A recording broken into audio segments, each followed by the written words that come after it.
देश के यशस्वी प्रधानमंत्री कैसा हो, प्रधानमंत्री कैसा हो। अब की बार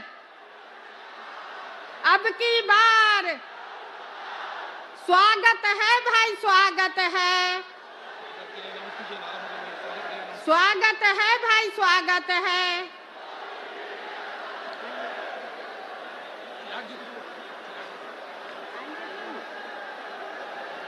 नरेंद्र मोदी जिंदाबाद, नरेंद्र मोदी जिंदाबाद।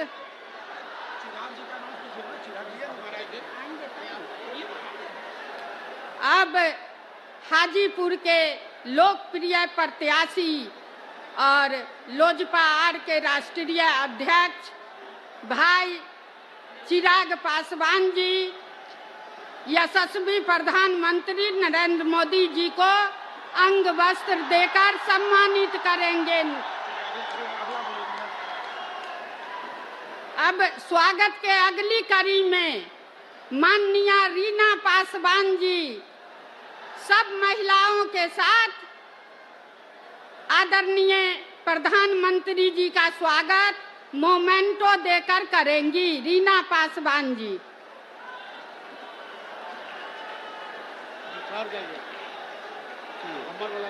हाँ ना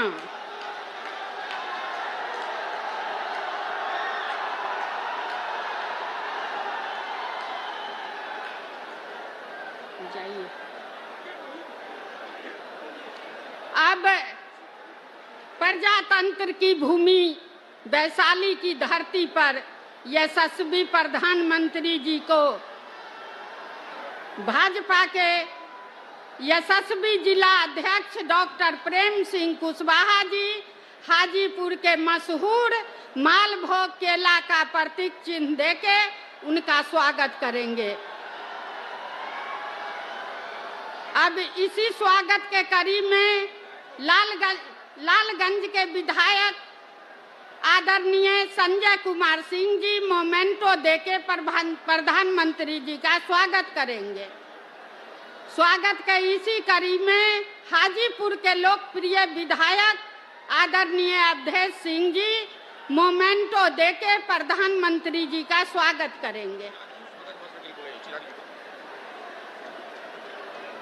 अब आप सबों के बीच आपके हाजीपुर के प्रत्याशी लोकप्रिय प्रत्याशी चिराग पासवान जी आप लोगों को संबोधन करेंगे। जोरदार ताली से चिराग पासवान जी का स्वागत करिए।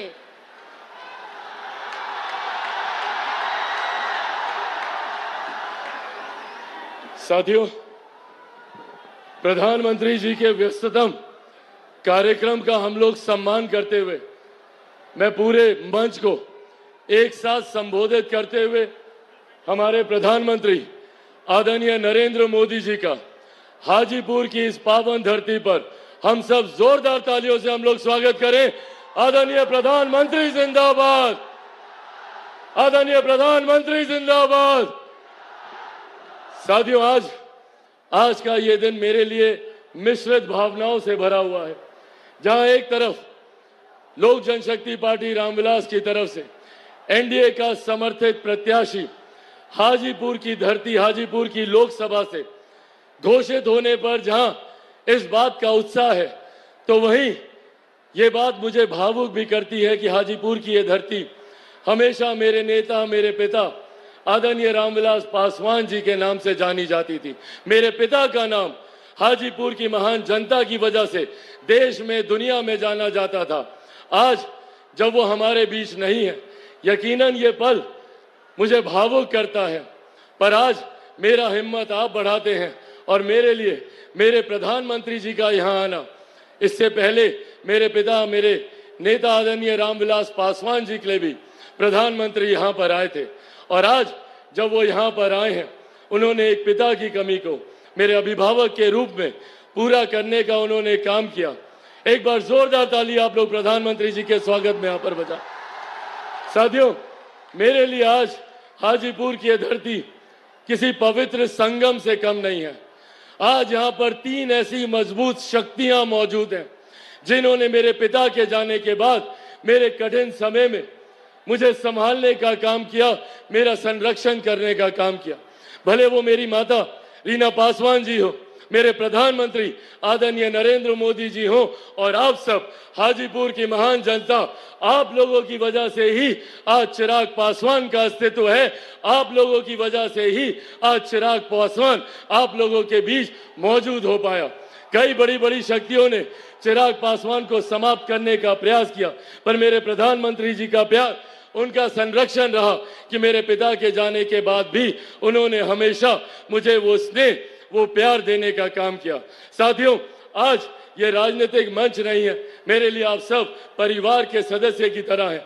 ज्यादा राजनीतिक चर्चा ना करते हुए मैं बस ये आग्रह करने आया हूं कि हम सबको इस बात का ध्यान रखने की जरूरत है कि कौन सही मायनों में हमारे लिए कार्य कर रहा है, कौन दिन रात मेहनत कर कर हम लोग को मुख्य धारा के साथ जोड़ने का काम कर रहा है। एक तरफ हमारे प्रधानमंत्री आदरणीय नरेंद्र मोदी जी हैं। आज जब यहाँ पर इतनी भारी संख्या में महिलाएं मौजूद हैं, पहली बार देश में एक ऐसे प्रधानमंत्री आए जिन्होंने आपके सम्मान की चिंता करते हुए शौचालय का निर्माण करने का कार्य कराया, आपके लिए उज्ज्वला योजना देने का काम करवाया।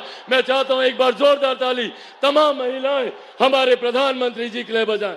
आज पहली बार देश में एक ऐसे प्रधानमंत्री जिन्होंने इस बात की चिंता की कि अगर घर पे कोई बीमारी आए तो वो व्यक्ति अपनी जमीन जायदाद गिरवी ना रखनी पड़े, महिलाओं के जेवर को बेचने की नौबत ना आए। प्रधानमंत्री जी ने आयुष्मान योजना के तहत 5-5 लाख रुपए का मुफ्त इलाज हर गरीब परिवार को देने का उन्होंने प्रावधान बनाया।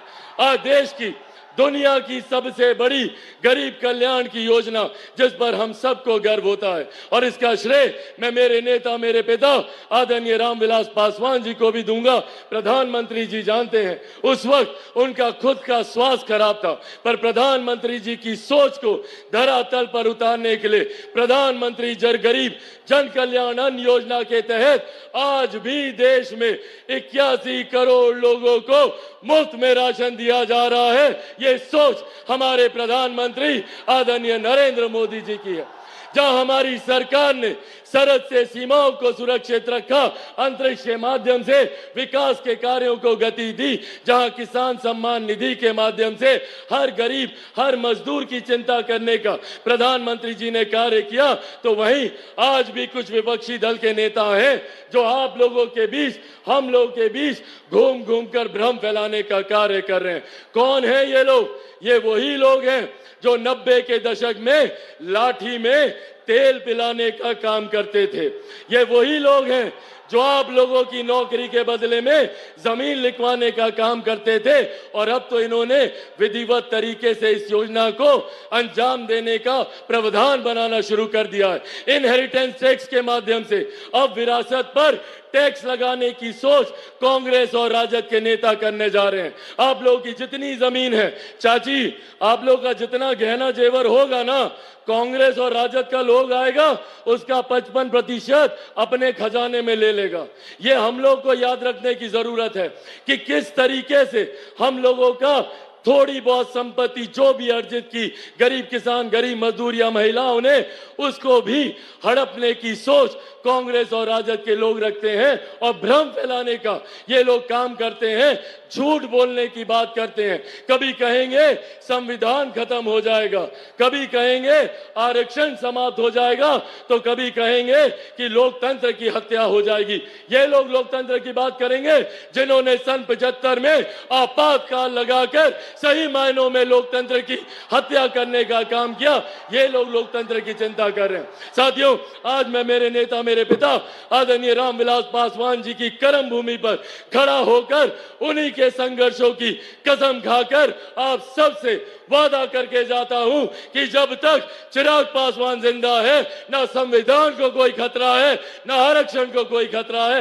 ये वादा आपसे मेरे प्रधानमंत्री जी भी करके जाते हैं। साथियों, जो लोग संविधान को खतरे में बताते हैं वो आप लोगों की गरीब कल्याण योजनाओं पे नजर रखते हैं। आज मैं मेरे प्रधानमंत्री जी से भी इस मंच के माध्यम से आग्रह करूंगा कि सर ऐसे प्रावधान बना दिए जाएं ताकि आरक्षण को लेकर उम्र भर के लिए ये बहस ही समाप्त हो जाए। संविधान की धाराओं का, कानून की धाराओं का इस्तेमाल कर कर जो लोग बार बार आरक्षण, संविधान को लेकर भ्रम फैलाते हैं, उसकी चर्चा ही पूरी तरीके से समाप्त कर दी जाए। ऐसे प्रावधान प्रधानमंत्री जी आने वाले दिनों में आरक्षण और संविधान को लेकर करें, ये मैं अपेक्षा रखता हूं। और अंत में साथियों बस इतना कहूंगा कि अगर ये लोग आए तो खतरा हम लोग की गरीब कल्याण योजनाओं को है। जितनी कांग्रेस राजद के लोग हैं, आज जितने लोगों को 5-5 किलो अनाज मिलता है, एक बार हाथ उठाकर प्रधानमंत्री जी को बताएं कि आप लोग को अनाज मिल रहा है ना? जिनको मिल रहा हाथ उठाकर बताएं। अगर कांग्रेस के लोग आए, राजद के लोग आए तो ये लोग ये अनाज मिलना बंद करा देंगे। आयुष्मान योजना को ये लोग बंद करा देंगे क्योंकि ये लोग चाहते हैं कि गरीब गरीब रहे। और दूसरी तरफ हमारे प्रधानमंत्री जी ने 2047 तक भारत को एक विकसित देश बनाने का लक्ष्य रखा है। आइए हम सब मिलकर प्रधानमंत्री जी के इस लक्ष्य में अपना महत्वपूर्ण योगदान दें। और एक बार अंत में जोरदार ऐसी ताली बजाइए कि हम सबको, प्रधानमंत्री जी को हम सब विश्वास दिला सके कि बिहार से 40 की 40 सीटें हम लोग प्रधानमंत्री जी को देने जा रहे हैं। जोरदार ताली से आदरणीय प्रधानमंत्री जिंदाबाद, आदरणीय प्रधानमंत्री जिंदाबाद। अंत में साथियों पुनः मेरे पिता की इस धरती को मैं नमन करते हुए अपने पिता को एक बार फिर से इस मन से श्रद्धांजलि देता हूं। मेरी मां, मेरी ताकत यहाँ पर मौजूद है, एक बार उनको इन चरणों में भी नमन करते हुए आदरणीय रामविलास पासवान अमर रहे, आदरणीय रामविलास पासवान अमर रहे, एनडीए गठबंधन जिंदाबाद। बहुत बहुत धन्यवाद साथियों, जय हिंद।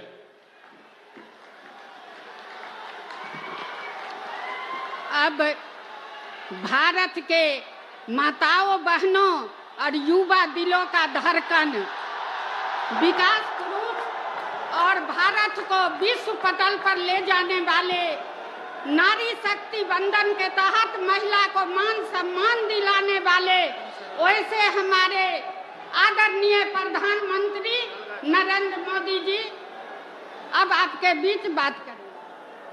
भारत माता की, भारत माता की। पूरा दुनिया के गणतंत्र के मतलब बतावे, आज सिखावे वाला हाजीपुर के ई महान धरती के प्रणाम करत हते।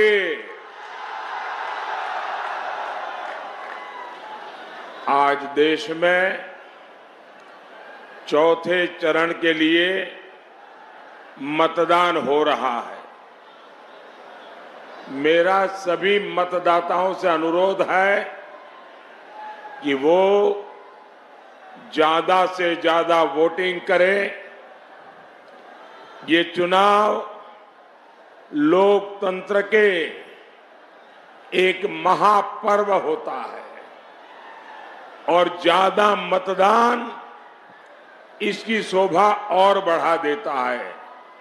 और आपका एक एक वोट ये हमारे लोकतंत्र का गहना बन जाता है। साथियों, ये भगवान महावीर की धरती है, ये भगवान बुद्ध की धरती है, ये वो धरती है जहां लोकतंत्र की भी जड़ें हैं। और ये वो धरती है वहां रामचौरा मंदिर भी है। और मान्यता है कि यहां हमारे प्रभु श्री राम के चरण पड़े थे। इसलिए हाजीपुर आकर आपसे आशीर्वाद लेना मेरे लिए बहुत बड़ा सौभाग्य है। साथियों, ये पहला लोकसभा चुनाव है जब हम स्वर्गीय रामविलास पासवान जी की अनुपस्थिति में लड़ रहे हैं। रामविलास जी सामाजिक न्याय के सच्चे साधक थे और हाजीपुर के प्रति उनका लगाव, हाजीपुर के प्रति उनका समर्पण, ये हमेशा हमेशा याद रहेगा। हाजीपुर के लिए, उनके सपनों को पूरा करने के लिए हम सब संकल्पबद्ध हैं। साथियों, 4 जून बहुत दूर नहीं है। 4 जून को सुबह के इस समय सबकी नजर टीवी पर होगी, रेडियो पर होगी, सोशल मीडिया खंगालते होंगे और आप जो आशीर्वाद दे रहे हैं वो 4 जून को एक के बाद एक भाजपा एनडीए के विजय की ओर आगे बढ़ता जाएगा। और चुनाव के परिणाम क्या कहेंगे? चुनाव के परिणाम क्या कहेंगे? फिर एक बार, फिर एक बार, फिर एक बार एनडीए को दिया आपका वोट, केंद्र में मोदी की मजबूत सरकार बनाएगा। आरजेडी, कांग्रेस या इंडिया अलायंस को तो अगर किसी ने गलती से भी बटन दबा दिया ना तो उसका वोट तो बेकार जाना जाना तय है। और बिहार के लोग तो समझदार है, वो बेकार जाने वाली चीज कभी करते ही नहीं है। और इसलिए अपना वोट सरकार बनाने के लिए दीजिए, देश बनाने के लिए दीजिए, आपके भविष्य के लिए, आपके बच्चों के उज्जवल भविष्य के लिए दीजिए। आपका वोट एनडीए को दीजिए। साथियों,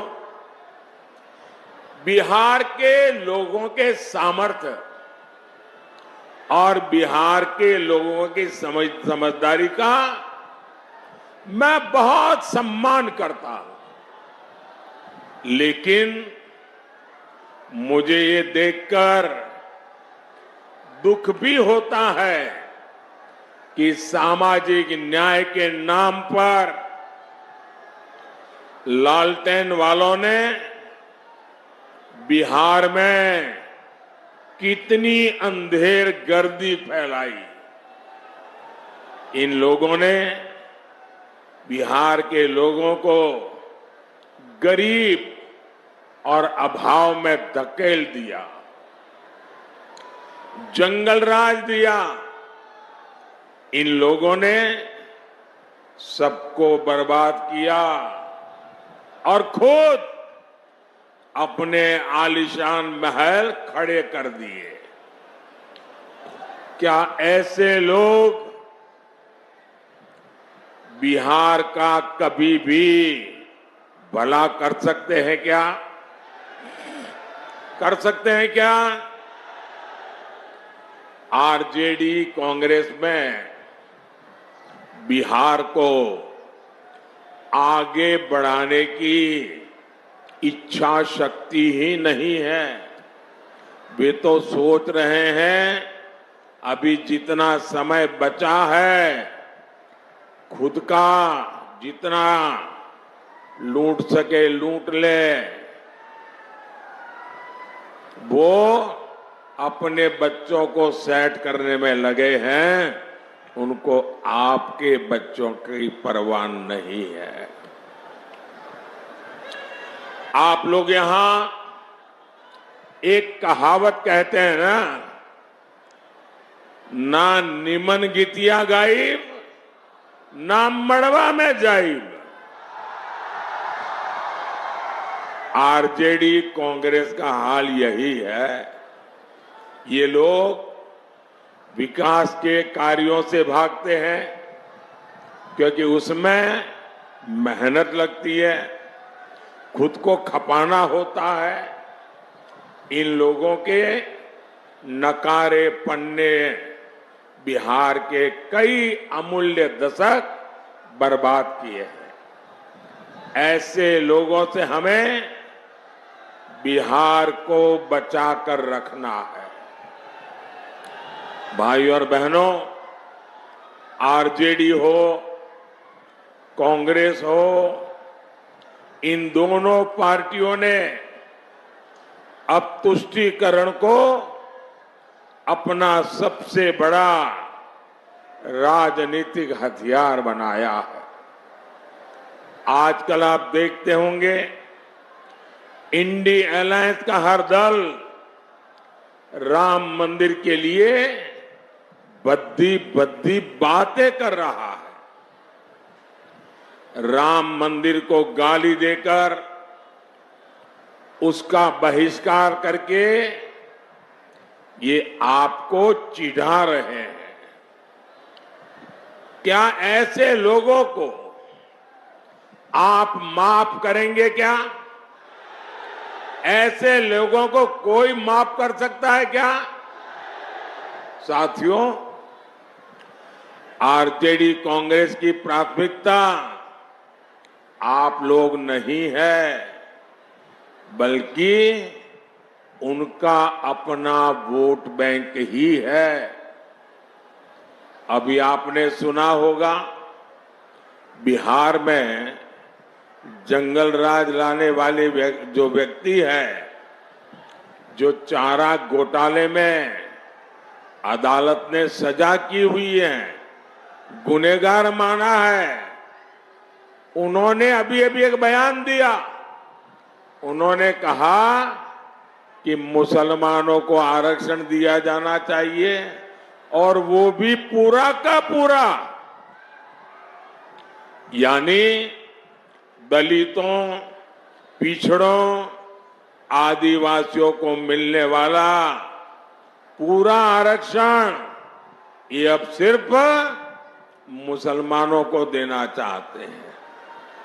भाइयों बहनों, मैं भी आप ही तरह अति पिछड़े समाज से आता हूं। मैं जानता हूं ऐसा सुनकर के उनकी बेचैनी कितनी बढ़ जाती है।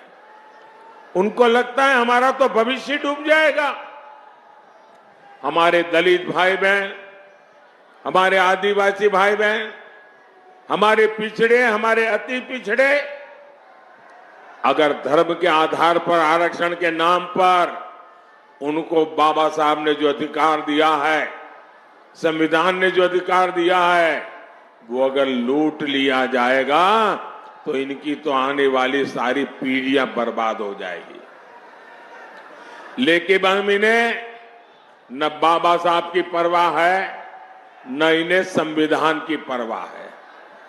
क्या बिहार का दलित हो, पिछड़ा हो, आदिवासी हो, ये हमारे समाज के लोग अपना हक आरजेडी कांग्रेस वालों को छीनने देंगे क्या? छीनने देंगे क्या?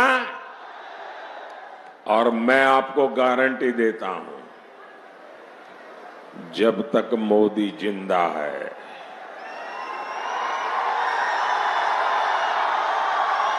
ये आपके अधिकारों पर डाका नहीं डाल सकते। ये आपके आरक्षण को छीन नहीं सकते।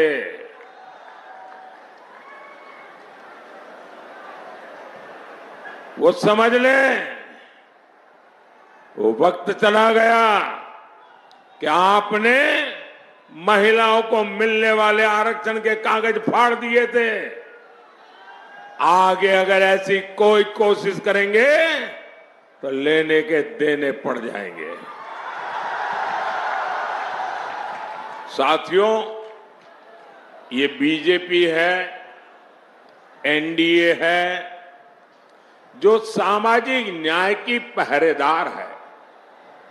आज देश में एससी, एसटी, ओबीसी के सबसे अधिक एमपी, सबसे अधिक एमएलए ये बीजेपी और एनडीए के हैं।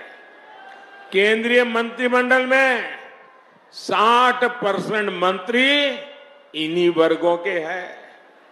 इतना ही नहीं, 2014 में जब हमारी सरकार बनी तो हमने एक दलित बेटे रामनाथ कोविंद जी को राष्ट्रपति बनाया और अब आदिवासी समाज की बेटी द्रौपदी मुर्मू जी हमारे देश की राष्ट्रपति होने के नाते मार्गदर्शन करिए। ये होती है भागीदारी, ये होता है सबका साथ सबका विकास का मंत्र।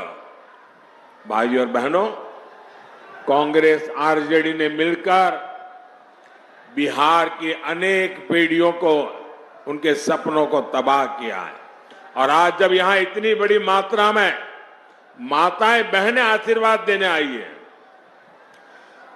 40 साल से लटका हुआ एक मामला आरजेडी वालों ने पार्लियामेंट में जिन कागजों को छीन करके फाड़ दिया था, वो मामला था इस देश की माताओं बहनों को पार्लियामेंट में, असेंबली में अधिकार देने का, आरक्षण देने का। और इसके कारण, ये आरजेडी की मानसिकता के कारण, कांग्रेस की विकृत मानसिकता के कारण महिलाओं को अधिकार नहीं मिला। ये आपका भाई, माता, ये आपका बेटा, आपने जब मुझे वहां सेवा करने के लिए भेजा ना, मैंने नई संसद बनते ही महिलाओं के लिए आरक्षण का भी काम पूरा कर दिया है। ये आरजेडी वाले इसके विरोधी हैं। अगर ये दोबारा कोशिश की आने की तो ये भी छीन लेंगे, आप मान के चलिए। आरजेडी के राज में यहां सिर्फ अपहरण और फिरौती उद्योग ही फला फूला। हाजीपुर ने तो देखा है कैसे यहां के उद्योग धंधे सब चौपट हो गए। आरजेडी कांग्रेस ने बिहार को सिर्फ पलायन दिया, बिहार को सिर्फ तबाही दी। साथियों, मोदी विकसित बिहार, विकसित भारत के संकल्प को लेकर निकला है और मोदी का, एनडीए का ट्रैक रिकॉर्ड क्या है? हमारा ट्रैक रिकॉर्ड भ्रष्टाचारियों को खोज करके सजा देने का है। मैं देश को, आप लोगों को एक आंकड़ा देता हूं, आप लोग ध्यान से सुनेंगे आंकड़ा, ये आपको काम आएगा। ये जो टीवी पर हम नोटों के पहाड़ देखते हैं ना, ये राजनेताओं के यहां से पकड़े जाते हैं। ये गरीब का पैसा है और ये गरीब के पैसों की लूट मुझे सोने नहीं देती है। भाइयों, जब केंद्र में ये आरजेडी और कांग्रेस वाले सरकार चलाते थे, तब ये ईडी जो कर रहे हैं ना, ये क्यों चिल्ला रहे हैं मैं बताता हूं। ये ईडी ने उस समय कितना रुपया जब्त किया था मैं बताऊं? उस समय उन्होंने कांग्रेस के 10 साल में सिर्फ 35 लाख रुपया जब्त किया था। पूरे देश में से 10 साल में 35 लाख रुपये, मतलब जो बच्चा स्कूल जाने का बैग लेके जाता है ना, वो बैग में आ जाए, स्कूल बैग में भर जाए, इतने 35 लाख रुपया जब्त किया था। और चोरी करने वाले चोरी कर रहे थे, मोदी ने ये जो चोरों ने रुपया पैसा गरीबों का लूटा है, उनके यहां सर्च की 10 साल में मोदी ने कितना रुपया जब्त किया बताऊं? मोदी ने 2200 करोड़ रुपया जब्त किया है। उन्होंने जो पैसा जब्त किया था वो स्कूल बैग में आ जाए इतना था। मोदी ने जो पैसा जब्त किया है, अगर उन पैसों को ले जाना है तो जो छोटे ट्रक आते हैं ना, 70 ट्रक लगते हैं, 70 ट्रक 70। कहां एक स्कूल बैग वाला पैसा और कहां 70 ट्रक भर करके पैसा। और ये चोरों को नींद उड़ गई है और इसलिए मोदी को गाली दे रहे हैं। साथियों, इन लोगों ने आपको लूटकर नौकरी के बदले जमीनें लिखवाकर दिल्ली और देश में जो जायदाद बनाई है वो अब सब एजेंसियों ने जब्त कर ली है। और मैं आपको भरोसा गारंटी देता हूं, जिसने गरीब से जमीन छीनी है वो बच करके नहीं जाएगा। साथियों, मोदी के सेवा काल में भारत में देश की अर्थव्यवस्था तेजी से आगे बढ़ रही है। और जब अर्थव्यवस्था आगे बढ़ती है तो उतने ही रोजगार के भी मौके पैदा होते हैं। पिछले 10 साल में बिहार में 1400 किलोमीटर नई रेल लाइनें बिछाई गई। बिहार में 400 से अधिक रेलवे फ्लाईओवर और अंडरपास बने। कोई मुझे बताइए, क्या बिना रोजगार को एक काम हुआ होगा क्या? छूमंतर करके जैसे रुपये ले जाते हैं वैसे पुलिया भी बन जाती होगी क्या? किसी को तो रोजगार मिला होगा ना, तब जाकर के बना होगा। पिछले 10 साल में बिहार में 3300 किलोमीटर के नेशनल हाईवे बने हैं। मुझे कोई बताएं भाई बुद्धिमान, 3300 किलोमीटर हाईवे क्या बिना रोजगार दिए बन जाते हैं क्या? लगातार चौड़े हो रहे हाईवे हो, एक्सप्रेस हो, बिहार में खाद के कारखाने का काम हो, थर्मल पावर प्लांट हो, गंगा नदी पर बन रहे अनेकों बड़े पुल हो, पटना में मेट्रो में चल रहा कार्य हो, नेचुरल गैस का नेटवर्क हो, गांव-गांव तक उज्ज्वला की गैस पहुंचाने का नेटवर्क हो, ये सब रोजगार की गारंटी होते हैं, रोजगार की गारंटी।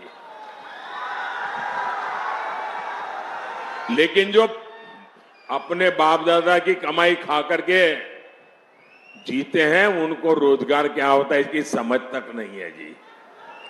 अभी मोदी ने तय किया है कि बिहार के 90 से ज्यादा रेलवे स्टेशनों को आधुनिक बनाया जाएगा। क्या ये बिना रोजगार पैदा किया होगा क्या? पिछले 10 साल में मोदी ने देश के 4 करोड़ पक्के घर बनाकर गरीबों को दिए हैं। अकेले बिहार में ही 40 लाख पक्के घर बनवाए गए। इन घरों के लिए जो सीमेंट सरिया आया है, ईंट बालू आया है, वो भी मोहल्ले की दुकान से ही तो गया है। इन सबका लाभ बिहार के नौजवानों को ही तो हुआ है। उन्हें रोजगार के व्यापार कारोबार के नए अवसर मिले हैं। साथियों, मोदी के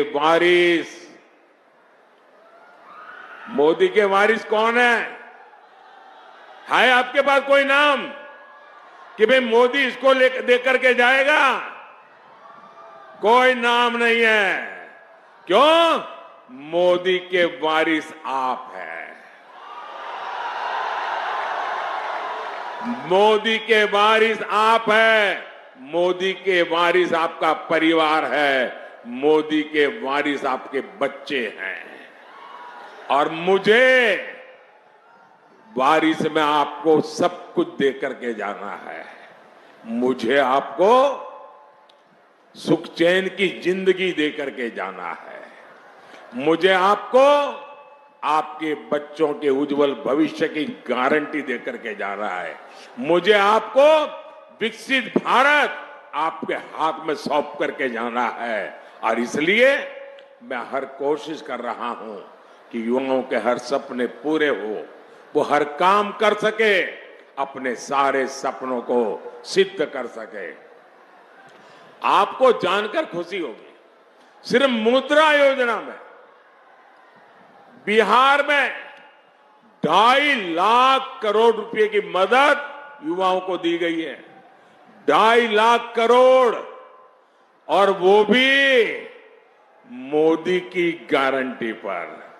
इन युवाओं से गारंटी नहीं मांगी, उनसे उनकी संपत्ति का हिसाब नहीं मांगा। मोदी को बिहार के नौजवानों पर भरोसा है। उनको मैं रुपये दूंगा, वो डबल कर देंगे और बैंक का लोन भी वापस कर देंगे। ये मेरा भरोसा है। ये 3 लाख करोड़ रुपए यहां दलित, अति पिछड़े युवाओं को मिले, महिलाओं को मिले। इससे यहां लाखों काम शुरू हुए। यहां वैशाली सहित पूरे बिहार में टूरिज्म आधारित रोजगार की अद्भुत संभावनाएं है। यहां बुद्ध सर्किट योजना के तहत काम चल रहा है। इससे भी क्षेत्र में रोजगार के नए अवसर बनेंगे। साथियों, विकसित बिहार, विकसित भारत के लिए आपको 20 मई को ज्यादा से ज्यादा मतदान करना है। करोगे? ज्यादा से ज्यादा मतदान करोगे? पुराने रिकॉर्ड तोड़ेंगे? रामविलास को जितने वोट मिले हैं, मुझे चिराग के लिए उससे ज्यादा वोट चाहिए। रामविलास जी के आत्मा को चिराग के जीतने से शांति नहीं होगी। रामविलास को मिले वोट से ज्यादा वोट मिलेंगे, तब जाकर के रामविलास जी को शांति होगी। और इसलिए इस बार जब आप वोट देंगे ना, तो एक वोट की ताकत है आपके चिराग का जीतना, और उसी वोट की आत्मा है रामविलास को श्रद्धांजलि। भाइयों बहनों, मैं चिराग के लिए इसलिए नहीं आया कि उसको मुझे जिताना है, वो तो जीतने वाला ही है। मैं यहां आया हूं रामविलास जी का कर्ज चुकाने के लिए। मेरे अनन्य साथी रहे रामविलास जी, और इसलिए मैं सामने से यहां आया हूं। मुझे मालूम है यहां का परिणाम आप लोगों ने तय कर लिया है। चिराग के प्रति मेरा प्यार इसलिए है, मैं पब्लिकली आमतौर पर बोलता नहीं, लेकिन आज बोल देता हूं। चिराग जब पहली बार पार्लियामेंट में आए, तो मैं तो इतना ही जानता था रामविलास जी के बेटे हैं, लेकिन मैं देखता था उनके व्यवहार में रामविलास जी के बेटे होने का गुरूर का नामो निशान नहीं था।